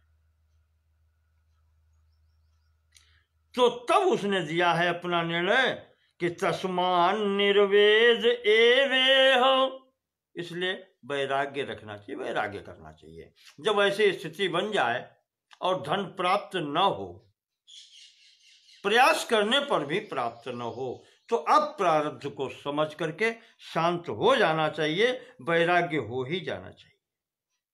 गंतव्य सुखम इच्छता, जिसको सुख की इच्छा हो वो फिर उसको वैराग्य हो जाना चाहिए। सुखम स्वपित निर्विण्णो निराशार्थ साधने, तो उसे फिर धन की उपासना नहीं करनी चाहिए, उसके लिए कोई साधन नहीं करना चाहिए, और नैराश्य ही सबसे बड़ा सुख है।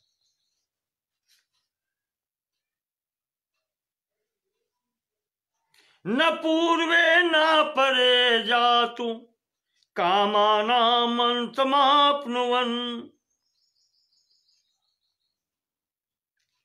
न पहले सुख मिलता है कामनाओं की पूर्ति में, न पूर्ति होने से पहले सुख मिलता है, न पूर्ति होने के बाद में सुख मिलता है। इसलिए उनके पीछे पागल नहीं होना चाहिए।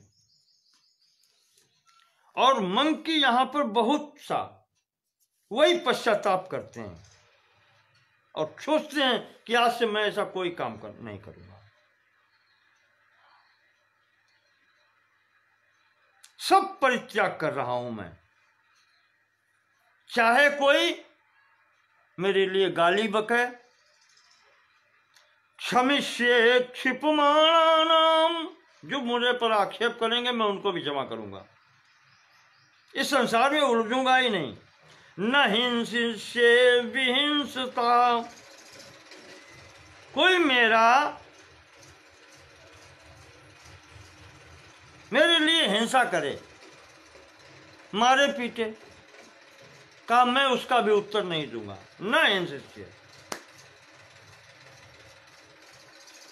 कोई भी मेरे लिए अप्रिय बात कहे, सुने, द्वेष करे, मैं किसी पर मुझे ध्यान ही नहीं देना है, मैं अपने मार्ग पर चलूं।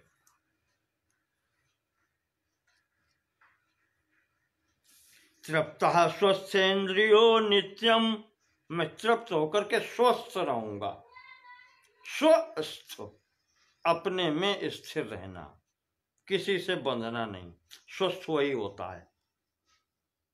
जो दूसरे के बंधन में बंधा होता है वो स्वस्थ नहीं होता। तो वो कहता है कि मैं स्वस्थ रहूंगा।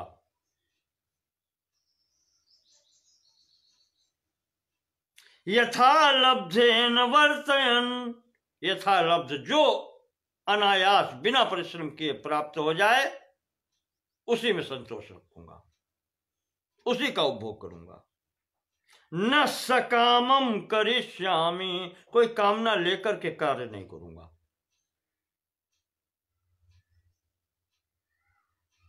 कार्य तो करना है ना, वही कहा नहीं है, संसार में बिना कर्म किए कोई रह नहीं सकता। तो कर्म जो स्वाभाविक हैं वो होते रहेंगे।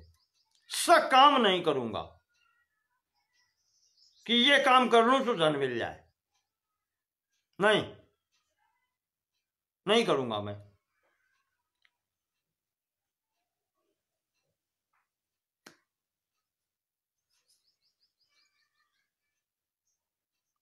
निर्वेदम निर्वृत्तिम तृप्तिम शांतिम सत्यम दमम क्षमाम सर्वभूत दयाम चैव विद्धि माम संपागतम। अब आप ये समझ लें कि मेरे अंतर्गत ये सब गुण आ गए, वैराग्य, सुख, तृप्ति, शांति, सत्य, क्षमा, दया, दम, ये सब गुण मुझे प्राप्त हो गए।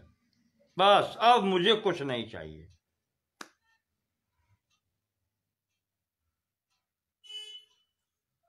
यदि अत्यति कामानां तत् सुखस्याभि पूर्यते, कहा जो जो कामना व्यक्ति छोड़ देता है उसकी तरफ से वो सुखी हो जाता है। कामस्य वशगो नित्यम दुखमेव प्रपद्यते, ये कामनाएं ही इसको दुख देने वाली है। इनके वशीभूत होकर के ये दुख प्राप्त करता है।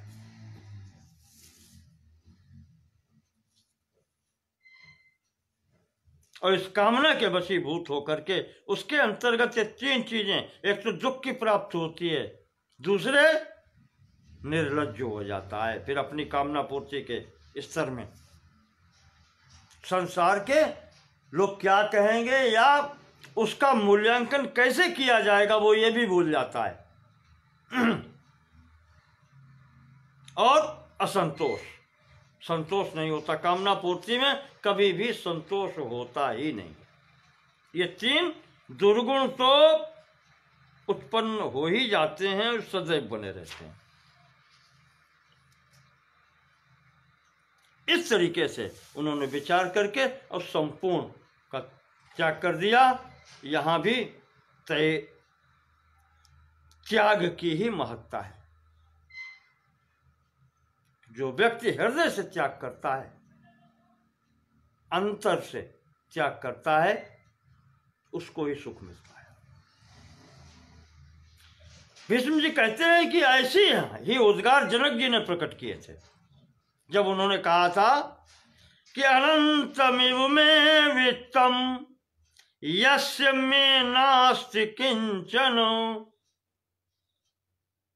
का लोगों को दिखाई पड़ता है मेरे पास अपूर्व भंडार है, अकूत संपत्ति है, लेकिन मेरा इसमें कुछ भी नहीं है। मिथिलायाम प्रदीप्तायाम न में दह्यति किंचनो, अगर मिथिला में आग भी लग जाए मेरा कुछ नहीं जलता, उसमें मेरा कुछ है ही नहीं। जब संपूर्ण त्याग हो चुका है, दिखाई पड़ता है, संसार देख रहा हो कि ये राजा हैं, इनके पास खजाना है, ये सब कुछ है, वो कहते मेरा कुछ है ही नहीं। मिल गया तो ठीक, और इसमें आग भी लग जाए तब भी मेरा कुछ नहीं जलता।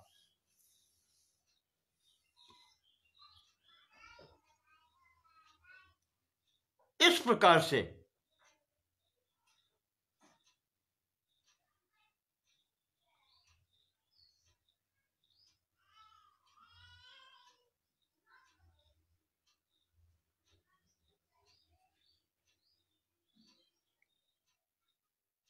एक मुनि हुए हैं बोध,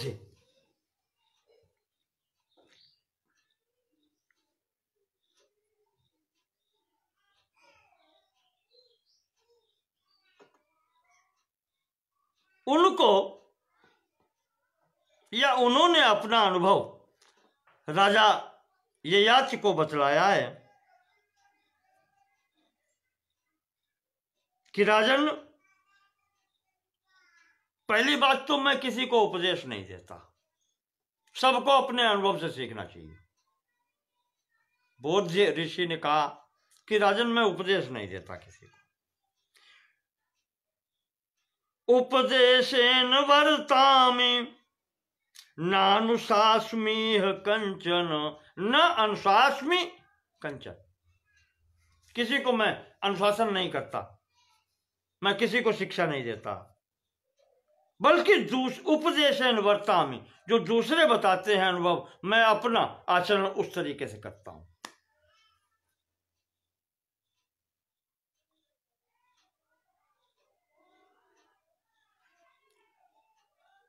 और इन्होंने कहा मैंने इस तरीके से 6 गुरु बनाए हैं, पिंगला, कुररह, सर्पः, सारंगान्वेषणम वने, ईशुकारः कुमारी च षडेते गुरुवो मम। बिल्कुल ठीक उसी प्रकार से श्रीमद् भागवत के 11 स्कंद में जो अवधूत जी ने अपने 24 गुरु बताए हैं, उसमें से 4 इन्होंने लिए, ये 6 इन्होंने 6 लिए हैं कि मेरे 6 गुरु हैं। पिंगला, वैश्या, कुरर पक्षी, सर्प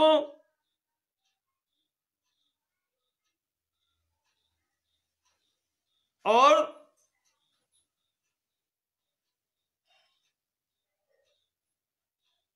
सारंग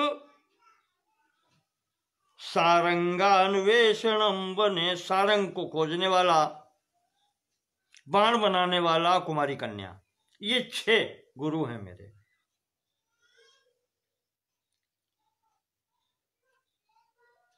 पिंगला से क्या शिक्षा मिली? वही नैराश्यम परमम सुखम, किसी से कोई आशा मत रखो, यहां निराशा ही सबसे बड़ा सुख है। कुरर पक्षी, मांस खाने वाले मांसाहारी, उससे क्या शिक्षा मिली? वो चील जो थी वो मांस का टुकड़ा लेकर के बैठी थी, सब उसको नोच रहे थे, परिवार वाले, बाहर वाले। जैसे ही उसने टुकड़ा फेंक दिया मांस का, वो सुखी हो गया। ये उससे शिक्षा है कि भोगों का परित्याग कर दो।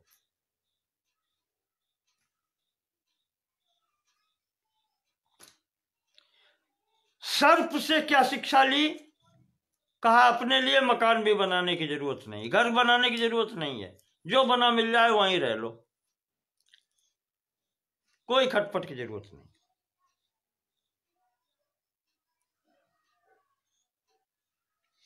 सारंग पक्षी,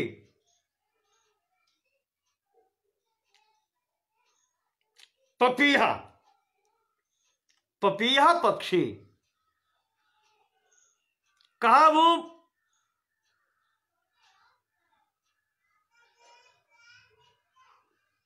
जल मांगता है बादलों से, पी कहां, पी कहां, पी कहां चिल्लाता रहता है, अन्यत्र कहीं कुछ नहीं, पर वो भिक्षावृत्ति से अपना काम चलाता है। कहा उससे मैंने ये लिया।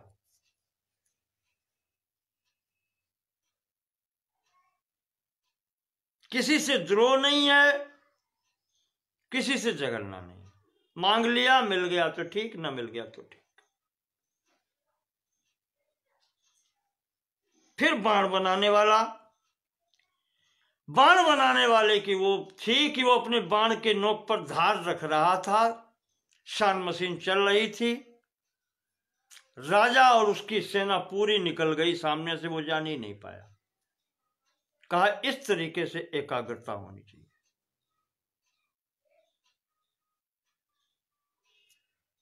और कुमारी कन्या, वही जो भागवत में आया है कि एक कुमारी कन्या थी, माता पिता किसी कार्य से बाहर चले गए थे, अचानक कुछ अतिथि आ गए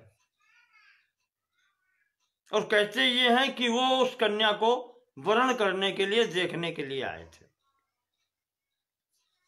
वो अकेली थी घर में, साधारण घर था, तो उसने सोचा कि कुछ भोजन बनाया जाए, तो चावल नहीं थे, वो चावल कूटने बैठी, धान लेकर के कूटने बैठी, हाथ में उसकी चूड़ियां थीं, तो जब तक 2 चूड़ियां भी हाथ में बनी रहीं तब तक वो बजती रहीं, कुमारी शंखवत। तो कहते हैं उसने जब आखिरी 2 रह गई थी, उनमें से एक चूड़ी निकाल के अलग कर दी, तो तब उनका बजना बंद हुआ और उसने अपना कार्य किया। तो बोध जी कहते हैं कि उस दिन से मैंने सोच लिया कि मुझे अकेला ही रहना है, 2 रहेंगे तो बातचीत होती रहेगी, अपने कार्य के लिए मैं एकाग्र नहीं हो पाऊंगा, इसलिए संसार में इस तरीके से ये शिक्षा लेनी चाहिए।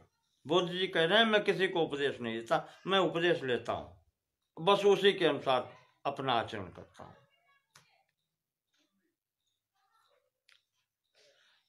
इसके बाद में ऋषि प्रश्न करते हैं कि पितामह,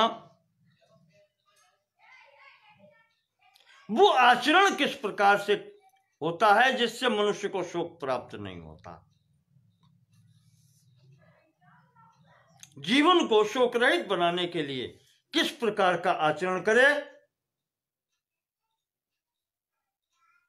तो भीष्म जी कहते हैं इस संबंध में भी मैं तुम्हें एक उदाहरण देता हूं, अवधूत दत्तात्रेय जी के बीच में और प्रहलाद के बीच में जो संवाद हुआ था वो सुनो। प्रहलाद ने ये प्रश्न किया अवधूत जी से कि महाराज आप कैसे इतने स्वस्थ चित्त रहते हैं, प्रसन्न रहते हैं संसार में, आपको किसी बात की चिंता नहीं होती। आपको जब मैंने देखा है तो प्रसन्न ही देखा है।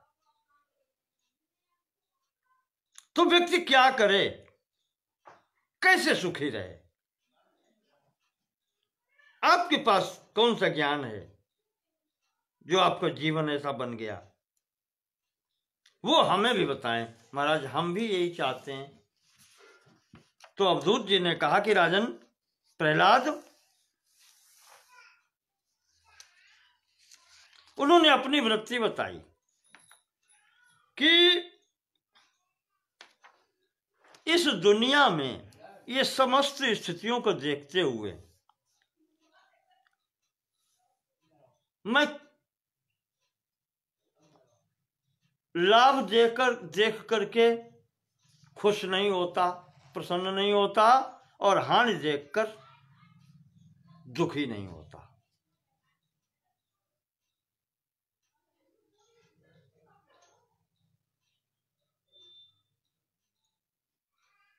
चार चीजें सदैव चलती हैं, वस्तु की उत्पत्ति और वृद्धि, फिर उसका क्षीण होना, ह्रास होता है, और फिर विनाश होना। जब ये क्रमिक सब चलता ही है तो इसमें सुख दुख की स्थिति कैसी? सुख दुख का कोई स्थान नहीं है। वही बताया ना आपको कि अगर कहीं अचानक कोई घटना आ जाए, हो जाए, जो किसी के साथ ना हुई हो, तो सुख दुख की स्थिति हो सकती है कि किसी के साथ नहीं हुई, मेरे साथ हो गई। जब वो निश्चित ही है, उत्पत्ति जिसकी होनी है उसकी वृद्धि भी होनी है, और फिर एक निश्चित जगह पर जाकर के स्थिर भी होना है, और वहां से फिर नीचे गिरना भी है, क्षीणता भी आनी है, और फिर विनाश भी होना है। तो उसमें शोक करने की जगह कहां है? अंतवंत च भूतानि, प्राणियों का अंत निश्चित है।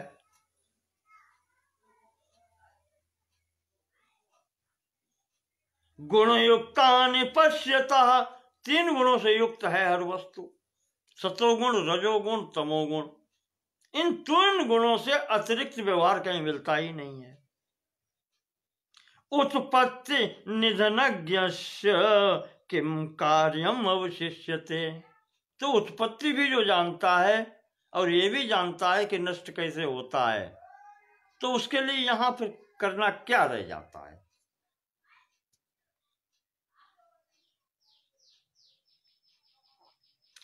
संसार में कहा कि मैं बिल्कुल वैसी स्थिति में रहता हूं जैसे अजगर रहता है। अजगर वृत्ति में रहता हूं, किसी से न कुछ सुखी होना न दुखी होना, समय पर आहार मिल जाए अनायास, बिना प्रयास किए तो पा लेना, न मिल जाए तो वो भी दुखी नहीं होना। मिल जाए तो पलंग पर लेट के सो लेता हूं, तुम्हारे जैसे राजाओं के यहां पहुंच गया तो सैया पर भी सो लेता हूं, और वन में विचरण करता हुआ तो पृथ्वी पर भी सो लेता हूं, कोई कष्ट नहीं है।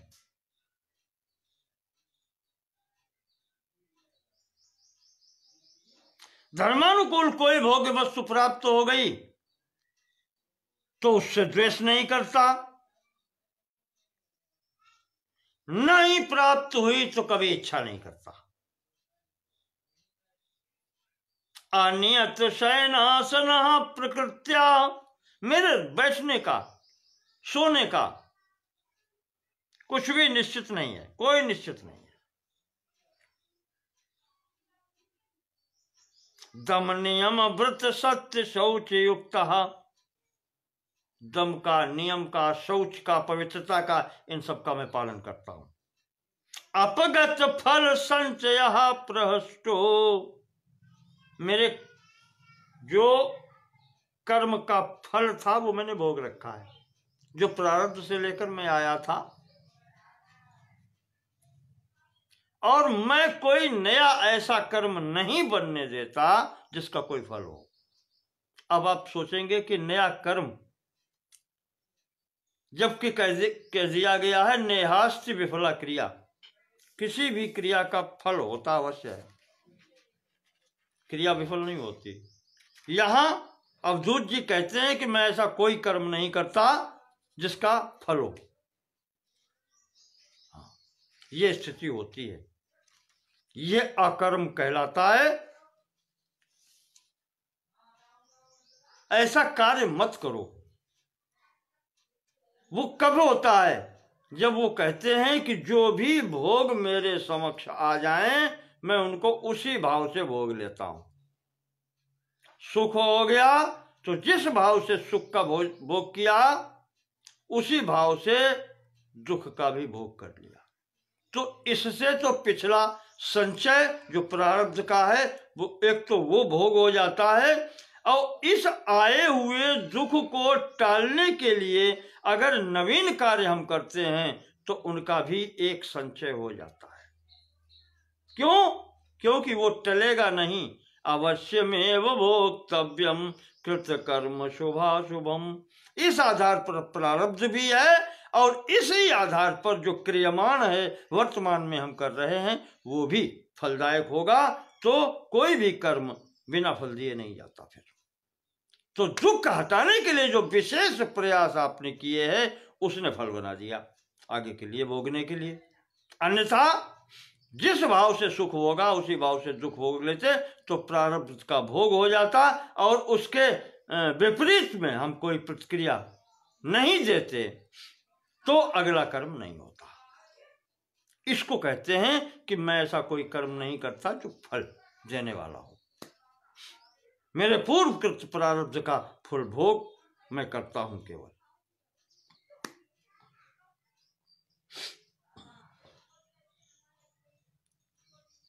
इस तरीके से भीष्म जी कहते हैं कि अवधूत जी ने शिक्षा दी और कहा कि यहां पर अपने पूर्वकृत कर्मों का फल भोग कर लो, इससे अच्छा और कोई साधन नहीं है।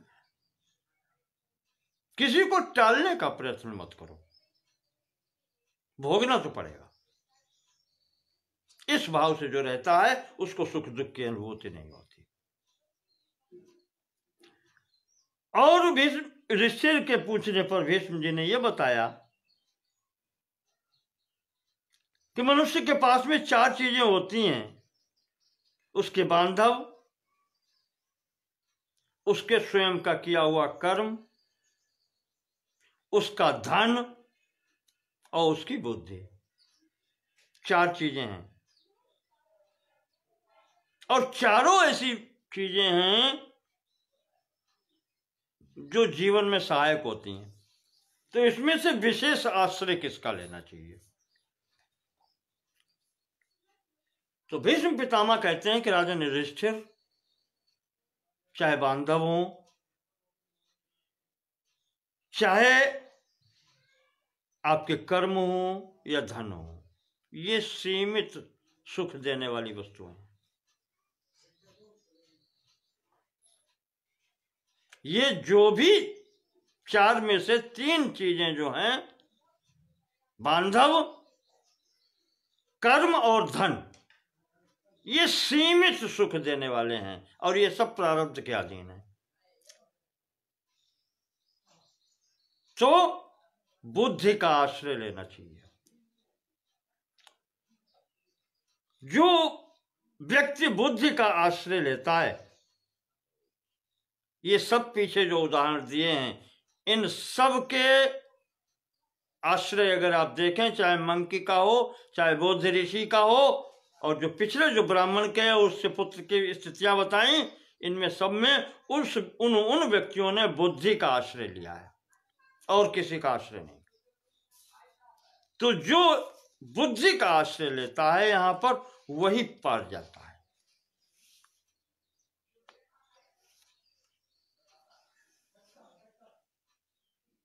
क्योंकि संसार में जितने लाभ या जो भी स्थितियां हैं, ये सब अभिमान पैदा करने वाली हैं, अहंकार पैदा करने वाली।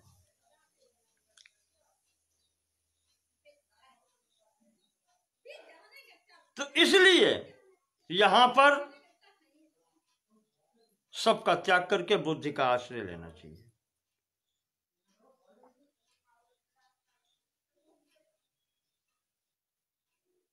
न तृप्ति ही प्रिय लाभेस्ति तृष्णानाद भी प्रशाम्यति संप्रज्वलत सा भूय समय भी रिव पावकः। ये लाभ या तृष्णा या कामना या वासना, कुछ भी कह लें, संसार में इनका सब जो भी प्राप्त हो जाए उससे कभी तृप्ति नहीं होती। नहीं कामेन काम्यानाम शाम्यन्ति कदाचन। कामना पूर्ति से कामना कभी शांत नहीं होती, लाभ से कभी शांति नहीं मिलती।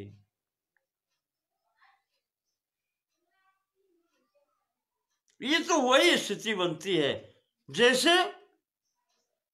हवन कुंड में जितनी आप ईंधन डालते जाएंगे वो प्रज्वलित होता रहता है, तो वो अग्नि प्रज्वलित होती ही रहती है। अस्तेव त्वयि शोकोपि हर्षश्चापि यथा त्वयि। विष्णु जी कहते हैं कि युधिष्ठिर, जैसे तुम्हारे हृदय में प्रसन्नता स्थान रखती है वैसे ही शोक भी तुम्हारे हृदय में ही होता है। सुख दुखे तथा चोभे तत्र का परिदेवना। और जब ये भी हृदय में है तो सुख दुख भी तुम्हारे हृदय में ही है। और जब इसी में सब कुछ है तो फिर रोना गाना काहे का, फिर शोक करना क्यों? तत्र का परिदेवना, शोक किस काम का फिर है?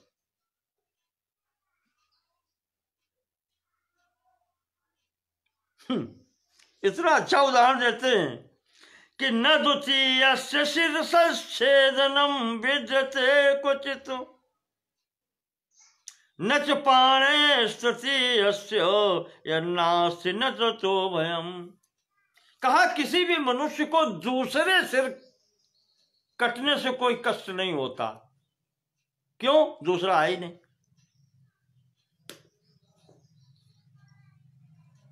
तो जो वस्तु है नहीं, विष्णु जी कह रहे हैं कि ऋषि किसी भी मनुष्य को अपने दूसरे सिर के कटने का भय नहीं होता, तीसरे हाथ के कटने का कोई भय नहीं होता।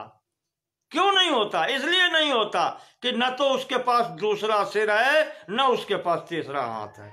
कोई कह दे कि तुम्हारा दूसरा वाला सिर हम काट देंगे, ये नहीं काटेंगे, दूसरा वाला काट देंगे, तो काहे का दुख है? दूसरा है ही नहीं, काटोगे क्या? कोई कहे कि तीसरा हाथ काट देंगे, तीसरा है ही नहीं, काटोगे क्या? तो उसे सुख दुख नहीं होता, कोई भय नहीं होता।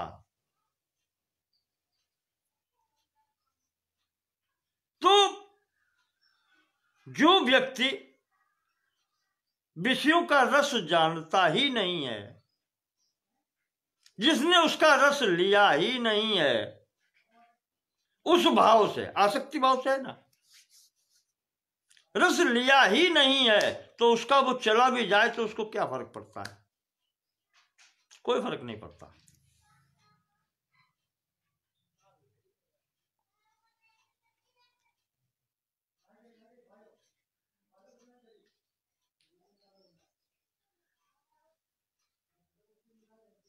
तो कहते हैं कि युधिष्ठिर, जब ये स्थिति व्यक्ति की बन जाती है तभी उसको सुख मिलता है। और ये स्थिति तभी बनती है जब अपनी बुद्धि का स्वयं प्रयोग करता है। तो व्यक्ति को स्वयं की बुद्धि पर विश्वास करना चाहिए और उससे भी अनुभव प्राप्त होकर के वो आचरण करने चाहिए जिससे सुख दुख की प्राप्ति ना हो। तो प्रसंग लंबा है, इसलिए समय हो चुका है, हम इसको यहीं विराम देते हैं और शेष बात फिर आगे कल करेंगे। 180 अध्याय पूर्ण होते हैं कल। 181वें अध्याय से प्रारंभ करेंगे वाचन। बोलिए भीष्म जी महाराज की जय, व्यास जी महाराज की।